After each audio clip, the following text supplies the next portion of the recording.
Bonjour à toutes. Aujourd'hui, je vais vous expliquer comment on fait un échantillon dans les règles de l'art pour pas avoir de soucis de roulotage ou de mesures faussées. Donc pour cela, vous allez devoir faire votre échantillon sur le nombre de mailles indiquées, mais pas dans le vide, mais bordé par du point mousse. Donc vous allez monter, non pas le nombre de mailles indiquées, mais le nombre de mailles indiquées plus 6. C'est-à-dire qu'au début, vous devez faire un échantillon sur 26 mailles, vous allez en monter 26. Plus 3 pour faire du mousse d'un côté, plus 3 pour faire du mousse de l'autre, et ça vous fait 26 mailles.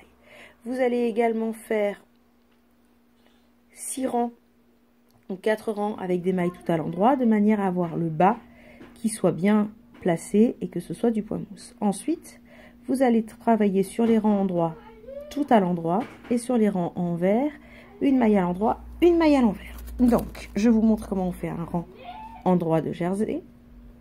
Vous prenez la première maille, vous ne la tricotez pas, vous la faites glisser et vous faites basculer votre fil vers l'arrière en passant entre les deux aiguilles. Là, vous tricotez toutes vos mailles à l'endroit jusqu'à la fin du rang. C'est parti. Alors. Tac. Voilà, c'est parti.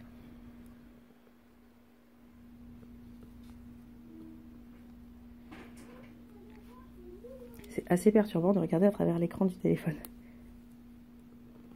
Voilà.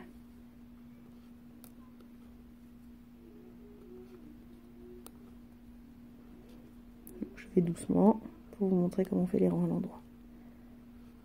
Je pique entre mes deux mailles.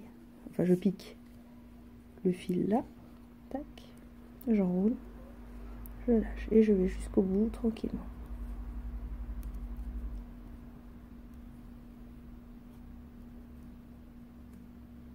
N'hésitez pas à défaire une maille que vous trouvez moche et à la refaire.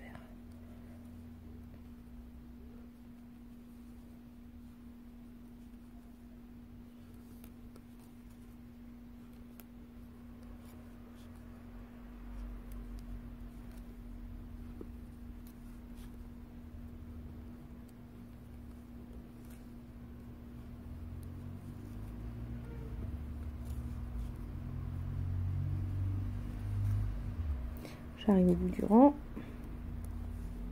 toujours tout à l'endroit, je pose pas de questions.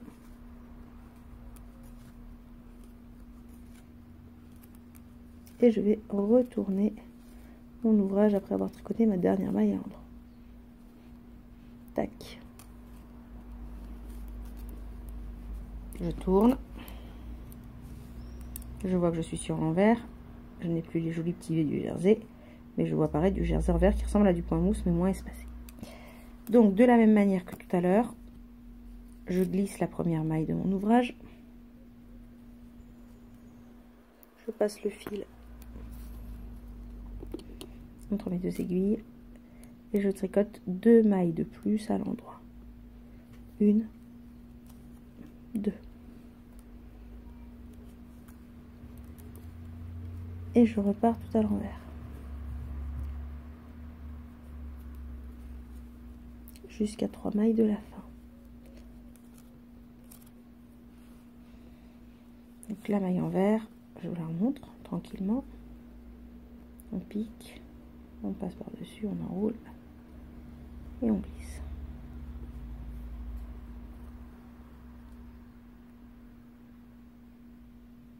Là, entre les deux, voilà.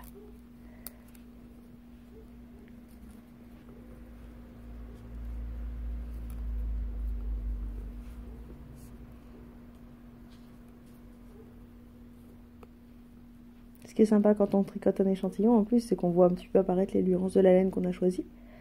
Comme on n'a pas des pelotes qui sont unies, ça permet de voir un petit peu le rendu que ça va avoir tricoté. Et c'est toujours sympa d'avoir une idée avant de commencer finalement. Donc je continue. Et je vais au bout de mon rang. Je m'arrête 3 mailles avant la fin de mon rang.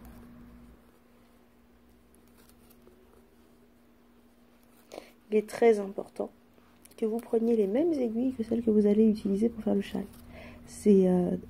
Quand je dis les mêmes aiguilles, c'est vraiment les mêmes, hein. C'est pas le même numéro, c'est l'aiguille que vous pensez utiliser. La même matière, la même longueur de câble, la même longueur d'aiguille.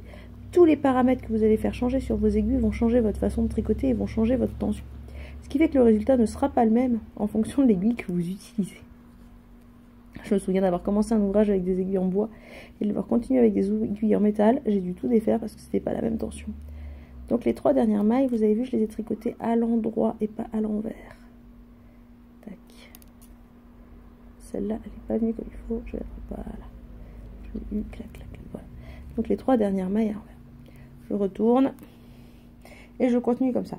J'ai pas besoin d'avoir une très très grande longueur. Il suffit d'avoir assez pour pouvoir poser mon échantillon bien à plat. Et lorsque je pose mon échantillon bien à plat et que je le vois en entier, je vais prendre une règle et je vais mesurer la partie en jersey que j'ai fait entre les deux. Et là, je me rends compte que la partie que j'ai fait en jersey, elle ne fait pas 10, mais 8 cm et demi. Si elle fait 8 cm et demi, ça veut dire que j'ai trop serré. Mes aiguilles ne sont pas assez grosses pour la façon dont j'ai de tricoter. Ce n'est pas étonnant. Je vous avais pris des aiguilles en bois en 3 cm pour vous montrer parce que mes 3,5 étaient occupés. Donc, ce qui est important, c'est que la partie là, en jersey, ne fasse pas 8 ou 11 cm, mais exactement 10.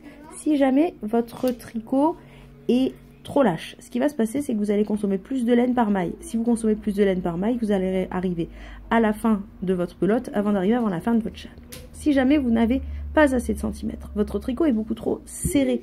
Du coup, vous consommez moins de laine à la maille, vous allez avoir beaucoup de laine restante. Et du coup, cette laine restante, ça va se voir à un moment donné, quand vous allez bloquer votre ouvrage, il sera plus petit que ce qui est prévu. Je vous souhaite une bonne journée et faites de beaux échantillons.